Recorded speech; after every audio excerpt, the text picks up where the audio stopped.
ৰাজ্যসভাৰ 2 আসনৰ বাবে 10 গৰাকীৰ আবেদন ৰামেশ্বৰ তেলী, ৰাজদীপ ৰয়, ৰূপম গোস্বামী, বিজয় কুমাৰ গুপ্তা, অশোক ভট্ট ৰায়, লগতে ডক্টৰ প্ৰদীপ ঠাকুৰীয়া, অনুপ সিং ৰাজপুৰোহিত, মানস প্ৰতিম ডেকা, ৰেখা ৰাণী দাসবড়ো, মিছন ৰঞ্জন দাসৰ আবেদন ৰাজ্যিক নিৰ্বাচন সমিতিয়ে দিল্লীলৈ প্ৰেৰণ কৰিছে আটাইকেইগৰাকীৰ নাম। ৰাজ্যসভা নিৰ্বাচনৰ বাবে 10 গৰাকীৰ আবেদন আৰু ৰাজ্যসভাৰ 2 আসনৰ বাবে 10 গৰাকীয়ে আবেদন প্ৰেৰণ কৰিছে আৰু সেই 10 গৰাকীৰ ভিতৰত আছে ৰামেশ্বৰ তেলী, মই পুনৰবাৰ জনাই দিছোঁ, ৰামেশ্বৰ তেলী, ৰাজদীপ ৰয়, ৰূপম গোস্বামী, বিজয় কুমাৰ গুপ্তা, অশোক ভট্ট ৰায়, ডক্টৰ প্ৰদীপ ঠাকুৰীয়া, অনুপ সিং ৰাজপুৰোহিত, মানস প্ৰতিম ডেকা, ৰেখা ৰাণী দাসবড়ো, মিছন ৰঞ্জন দাসৰ আবেদন ৰাজ্যিক নিৰ্বাচন সমিতিয়ে এই আটাইকেইগৰাকী 10 গৰাকীৰে আবেদন ইতিমধ্যে দিল্লীলৈ প্ৰেৰণ কৰিছে। আজি যেহেতু এক গুৰুত্বপূৰ্ণ বৈঠক অনুষ্ঠিত হৈছে কইনাধৰাত, নিৰ্বাচনী সমিতিৰ বৈঠক অনুষ্ঠিত হৈছে আৰু তাৰ পাছতে ৰাজ্যসভাৰ 2খনকৈ আসনৰ বাবে 11 গৰাকীকৈ লোকৰ আবেদন ইতিমধ্যে লাভ কৰিছে আৰু আটাইকেইগৰাকীয়ে সেই আবেদন ইতিমধ্যে দিল্লীলৈ প্ৰেৰণ কৰিছে। ৰাজ্যিক নিৰ্বাচন সমিতিয়ে দিল্লীলৈ প্ৰেৰণ কৰিছে এই 11 গৰাকীৰ আবেদন। এই মুহূৰ্তত আমি ফোনযোগে সংযুক্ত হৈছোঁ আমাৰ জ্যেষ্ঠ সাংবাদিক ৰাজু বৰুৱাৰ সৈতে। ৰাজু, আপোনাৰ ওচৰলৈ গৈছোঁ। ৰাজ্যসভাৰ 2 আসনৰ বাবে 11 গৰাকী যিটো ইতিমধ্যে আবেদন কৰিছে আৰু আটাইকেইগৰাকীৰে আবেদন ইতিমধ্যে দিল্লীলৈ প্ৰেৰণ কৰা হৈছে বুলি জানিব পৰা গৈছে। ৰাজু, চাওক, ইতিমধ্যে যিহেতু ৰাজ্যিক বিজেপিৰ যি নিৰ্বাচন সমিতিৰ বৈঠক আছিল সেইখন সমাপ্ত হৈছে আৰু সমাপ্ত হোৱাৰ লগে লগে ৰাজ্যিক বিজেপিৰ সভাপতি ভৱেশ কলিতাই ৰাজ্যসভা আৰু তাৰ লগতে উপ নিৰ্বাচনক লৈ বিজেপিয়ে কেনেধৰণে আগবাঢ়িব, প্ৰাৰ্থী কেনেকুৱা ধৰণৰ তেওঁলোকৰ হ'ব সেই সম্পৰ্কে কিছু কথা অৱগত কৰিছে। আৰু ইয়াৰ ভিতৰতে যদি চাওঁ, বিজেপিয়ে এই যি 2খন ৰাজ্যসভাৰ আসন আছে, এখন যিহেতু কেন্দ্ৰীয় মন্ত্ৰী সৰ্বানন্দ সোণোৱালৰ ৰাজ্যসভাৰ আসন আছিলে, তেওঁ ডিব্ৰুগড়ৰ পৰা এইবাৰ লোকসভা নিৰ্বাচনত নিৰ্বাচিত হৈ যোৱাৰ পিছত সেই আসনখন খালী হৈছিল। কামাখ্যা প্ৰসাদ তাছাৰ আন এখন আসন আছিল, য'ত কামাখ্যা প্ৰসাদ তাছাইও কাজিৰঙা লোকসভাৰ পৰা নিৰ্বাচিত হোৱাৰ পিছত কামাখ্যা প্ৰসাদ তাছাৰ আসনখনো খালী হৈছে। এই 2খন আসনৰ বাবে বিজেপিৰ সৰ্বমুঠ 11 গৰাকীয়ে ৰাজ্যসভাৰ টিকটৰ বাবে আবেদন কৰিছে। ইয়াৰ ভিতৰতে আছে ৰামেশ্বৰ তেলী, তপন কুমাৰ গগৈ আৰু তাৰ লগতে আমি যদি চাওঁ বিজয় কুমাৰ গুপ্তা, ডক্টৰ প্ৰদীপ ঠাকুৰীয়া, তাৰ লগতে ডাক্তৰ ৰাজদীপ ৰয়, ৰেখা ৰাণী দাসবড়ো, ৰূপম গোস্বামী, এইসকলে তেওঁলোকে প্ৰাৰ্থিত্বৰ বাবে আবেদন কৰিছে। আৰু ডিপ্লুৰঞ্জন শৰ্মাৰ ক্ষেত্ৰত আমি তেতিয়া সুধিছিলোঁ ভৱেশ কলিতাক, ডিপ্লুৰঞ্জন শৰ্মাৰ ক্ষেত্ৰত কৈছে যে তেওঁ প্ৰাৰ্থী হ'ব চামগুৰিৰ, গতিকে চামগুৰিৰ প্ৰাৰ্থী হোৱাটো এক প্ৰকাৰ ডিপ্লুৰঞ্জন শৰ্মা নিশ্চিত হৈছে। আৰু ইয়াৰ বিপৰীতে বিজেপিয়ে ৰাজ্যসভাত কাক প্ৰাৰ্থিত্ব প্ৰদান কৰিব, 2খন আসন যিহেতু, আৰু বিজেপিৰ ক্ষেত্ৰত এইবাৰ যি যদি ভোটৰ গোটেই পৰিসংখ্যাটো চোৱা যায়, বিজেপিৰ বিধায়কৰ সংখ্যা যদি চোৱা যায়, তেনেহ'লে বিজেপি মিত্ৰজোঁটৰ ভোটাৰ প্ৰায় 76 গৰাকী ভোটাৰ আছে। গতিকে সেই বিজেপিয়ে এই 2খন আসনত যিহেতু প্ৰিফাৰেঞ্চৰ কথাও, ভোটৰ প্ৰিফাৰেঞ্চৰ কথাও এইবাৰ নাহে, গতিকে স্বাভাৱিকতেই বিজেপিয়ে এই 2খন আসন বিজেপি মিত্ৰজোঁট জয়ী হোৱাৰ পূৰ্ণ সম্ভাৱনা যিহেতু আছে। গতিকে যি 2 গৰাকী প্ৰাৰ্থী বিজেপিয়ে দিব, 2 গৰাকী ৰাজ্যসভাৰ সাংসদ হ'ব। গতিকে বিজেপিয়ে খুব এই সময়ছোৱাত যদি চোৱা যায়, বিজেপিয়ে যি কাম শেহতীয়াকৈ কৰিছে, যে নিযুক্তি প্ৰক্ৰিয়াই হওক বিজেপিৰ বিভিন্ন পদবীত, আৰু তাৰ লগতে অন্যান্য যিবোৰ সিদ্ধান্ত লৈছে সেই সিদ্ধান্তবোৰ খুব চাই চিতি বিজেপিয়ে কৰিছে। আমি যদি ৰমেন ডেকাৰ ক্ষেত্ৰতে চাওঁ, বিজেপিৰ জ্যেষ্ঠ নেতাগৰাকীক যিহেতু কেন্দ্ৰীয় নেতৃত্বই ছত্তীশগড়ৰ ৰাজ্যপাল হিচাপে নিযুক্তি দিলে, ঠিক একেদৰে যদি বিজেপি যুৱ মৰ্চাৰ অসমৰ যিগৰাকী সভাপতি, সেই সভাপতিগৰাকীৰ ক্ষেত্ৰত নিযুক্তিৰ ক্ষেত্ৰতো বিজেপিয়ে সংগঠনৰ, বিশেষকৈ বিজেপিৰ RSSৰ যি বিবিধ সংগঠন আছে, সেই বিবিধ সংগঠনৰ পৰা দিয়াৰ তেনেধৰণৰ কিছু কাম শেহতীয়াকৈ দেখা গৈছে। গতিকে ৰাজ্যসভাৰ আসনৰ ক্ষেত্ৰতো বিজেপিয়ে যাকেই টিকট দিব, সেই টিকট দিয়া গৰাকী কিছু বিজেপিৰ জ্যেষ্ঠ নেতা হ'ব, সেই কথা এক প্ৰকাৰ নিশ্চিত হৈছে। আৰু এই ক্ষেত্ৰত ৰামেশ্বৰ তেলীৰ সম্ভাৱনা যথেষ্টখিনি আছে এখন আসনত।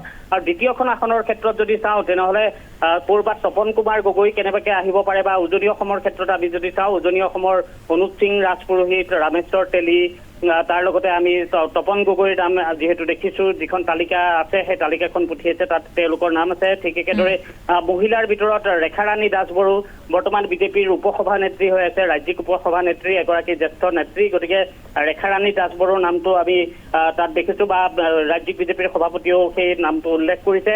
তেনেধৰণে যদি চাওঁ, বিজেপিৰ জ্যেষ্ঠ নেতাৰ ভিতৰত যদি কথা পাতোঁ, তেনেহ'লে ডাক্তৰ প্ৰদীপ ঠাকুৰীয়া অতি বিজেপিৰ এজন নিষ্ঠাবান, অতি পুৰণি কাৰ্যকৰ্তা। গতিকে ডক্টৰ প্ৰদীপ ঠাকুৰীয়াৰ নামটো সেই তালিকা যিখন আছে, সেই দিল্লীলৈ প্ৰেৰণ কৰা সেই তালিকাখনত ডক্টৰ প্ৰদীপ ঠাকুৰীয়াৰ নাম আছে।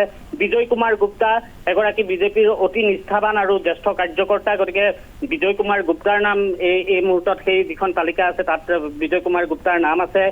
ৰাজদীপ ৰয় বৰাক ভেলীৰ পৰা যদি চাওঁ, তেনেহ'লে ডাক্তৰ ৰাজদীপ ৰয়, তেওঁ বৰ্তমান ত্ৰিপুৰাৰ প্ৰভাৰী হিচাপে নিযুক্ত হৈছে, আৰু তেওঁ পূৰ্বতে যিহেতু শিলচৰ লোকসভা সমষ্টিৰ সাংসদ আছিল, আৰু এইবাৰ শিলচৰ যিহেতু STৰ বাবে সংৰক্ষিত হৈছিল, গতিকে তাত পৰিমল শুক্লবৈদ্যক সাংসদৰ প্ৰাৰ্থী কৰিছিল, বা সাংসদ হৈ তেওঁ ইতিমধ্যে দিল্লীলৈ গৈছে।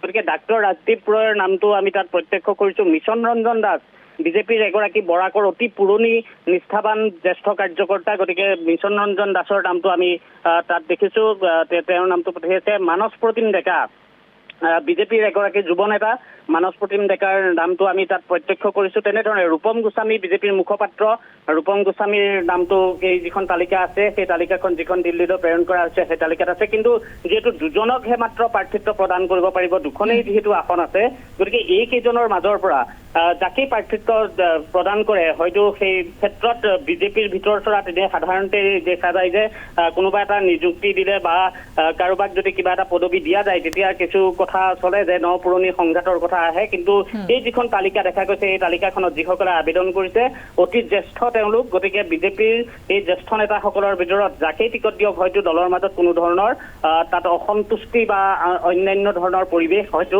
দেখা নাযাব। আৰু উপনিৰ্বাচন যি বিধানসভাৰ ক্ষেত্ৰত বিজেপিয়ে যিহেতু 3খনকৈ আসনত প্ৰতিদ্বন্দ্বিতা কৰিব, 2খন আসন অসম গণ পৰিষদ আৰু UPPLৰ বাবে এৰিছে, আৰু এই 3খন আসনৰ ভিতৰত ধলাই আৰু বিহালীৰ ক্ষেত্ৰত পুনৰবাৰ আজি যিহেতু ৰাজ্যিক বিজেপিৰ সভাপতি ভৱেশ কলিতাৰ সৈতে কথা পতা গৈছিল, তেতিয়া তেওঁ পুনৰবাৰ কৈছে যে এই 2খন আসনৰ বাবে তেওঁলোকে যি প্ৰাৰ্থী হ'ব, সেই প্ৰাৰ্থী জিলা ভিত্তিক, জিলাৰ পৰা যি প্ৰাৰ্থী আহিব, প্ৰাৰ্থীৰ নাম আহিব, তেনেধৰণে তেওঁলোকে প্ৰাৰ্থিত্ব প্ৰদান কৰিব। যদি সামগ্ৰীৰ বাবে ডিপ্লু ৰঞ্জন শৰ্মাৰ নাম প্ৰায় নিশ্চিত হৈছে। ৰাজু বৰুৱা নিশ্চিত কালিৰ দিনটোত এই কথাটো আমি কালি বাতৰি হিচাপে প্ৰকাশ কৰিছিলোঁ যে ডিপ্লু ৰঞ্জন শৰ্মা চামগুৰিৰ প্ৰাৰ্থী হ'ব। আৰু চামগুৰি সমষ্টিটো যদি চাওঁ, তেনেহ'লে পৰিৰ যথেষ্ট প্ৰত্যাহ্বান থকা, বিজেপিৰ বাবে এটা প্ৰত্যাহ্বান থকা সমষ্টি। গতিকে এই সমষ্টিটোত যদি ভোটৰ পেটাৰ্ণ চোৱা যায়, ভোটাৰৰ যদি পৰিসংখ্যা চোৱা যায়, ইয়াত 1,04,000 মুছলমান ভোটাৰ আছে আৰু হিন্দু ভোটাৰ আছে 75,000। গতিকে এই ক্ষেত্ৰত বিজেপিৰ বাবে খুব কঠিন এটা সমষ্টি। কিন্তু এই কঠিন সমষ্টিটোত বিজেপিয়ে খুব শক্তিশালীভাৱে প্ৰতিদ্বন্দ্বিতা কৰাৰ কথা কৈছে, যাৰ বাবে বিজেপিৰ শক্তিশালী যুৱ নেতা বৰ্তমান তেওঁ ৰাজ্যিক সাধাৰণ সম্পাদক ডিপ্লু ৰঞ্জন শৰ্মাক প্ৰক্ষেপ কৰিবলৈ লৈছে। আৰু এই ক্ষেত্ৰত আজি আনকি ৰাজ্যিক বিজেপিৰ সভাপতি ভৱেশ কলিতায়ো সেয়া সংবাদ মাধ্যমৰ আগত কৈছে যে ডিপ্লু ৰঞ্জন শৰ্মাই ৰাজ্যসভাৰ বাবে তেওঁ আবেদন কৰা নাই, বা তেওঁৰ নামটো প্ৰেৰণ দিল্লীলৈ কৰা হোৱা নাই, কাৰণ তেওঁ চামগুৰিৰ প্ৰাৰ্থী হ'ব। এই কথা ইতিমধ্যে নিশ্চিত হৈছে। কিন্তু ধলাই আৰু বিহালী এই দুটা সমষ্টিৰ এতিয়াও প্ৰাৰ্থিত্ব তেওঁলোকে নিশ্চিত কৰা নাই। 3গৰাকীকৈ প্ৰাৰ্থীৰ কথা ইতিমধ্যে 2টা সমষ্টিতে ওলাইছে, 3গৰাকী সমষ্টি প্ৰাৰ্থীৰ কথা। গতিকে এই ক্ষেত্ৰত বিজেপি আহি থকা সময়ত হয়তো 24 তাৰিখে বিজেপিৰ কোৰ কমিটিৰ বৈঠক আছে, এই 24 আগষ্টত। গতিকে 24 আগষ্টৰ যি কোৰ কমিটিৰ বৈঠক আছে, সেই বৈঠকতে হয়তো পৰৱৰ্তী এই যি 5টা সমষ্টিৰ নিৰ্বাচন হ'ব, উপনিৰ্বাচন, সেই উপনিৰ্বাচনত 3টা সমষ্টিত বিজেপিয়ে খেলিবলগীয়া সমষ্টি কেইটাৰ প্ৰাৰ্থী হয়তো তেতিয়া বিজেপিয়ে চূড়ান্ত কৰিব। ৰাজু, এই মুহূৰ্তত আপোনাক ধন্যবাদ জনাইছোঁ। আমাক সবিশেষ তথ্যখিনি আপুনি জনাইছে। ইতিমধ্যে আমি জনাইছোঁ ৰাজ্যসভাৰ 2 আসনৰ বাবে ইতিমধ্যে 11গৰাকীৰ আবেদন, আৰু সেই আবেদনসমূহ ইতিমধ্যে প্ৰেৰণ কৰিছে দিল্লীলৈ। আৰু সমান্তৰালকৈ যিহেতু উপ নিৰ্বাচনৰ সন্দৰ্ভতো আলোচনা কৰা হৈছে, উপ নিৰ্বাচনৰ 3টাকৈ সমষ্টিত যিহেতু বিজেপিয়ে প্ৰাৰ্থিত্ব আগবঢ়াব, আৰু 3টা সমষ্টিৰ ভিতৰত চামগুৰিৰ প্ৰাৰ্থীৰ নাম প্ৰায় নিশ্চিত হৈ পৰিছে। ডিপ্লু ৰঞ্জন শৰ্মাৰ নামৰ কথা ইতিমধ্যে উল্লেখ কৰিছে যিহেতু ৰাজ্যিক বিজেপিৰ সভাপতিগৰাকীয়ে।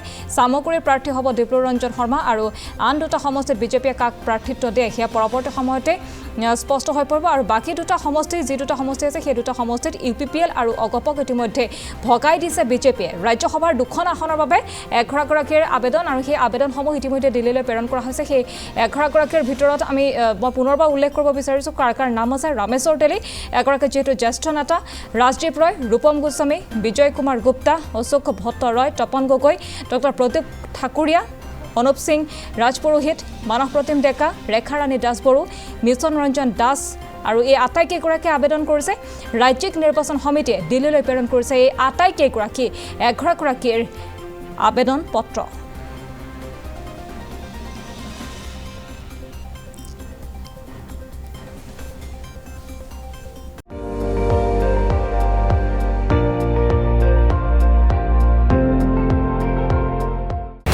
আপুনি চাই আছে ND24 সৰ্বশ্ৰেষ্ঠ নহয় সৰ্বোত্তমৰ দৌৰ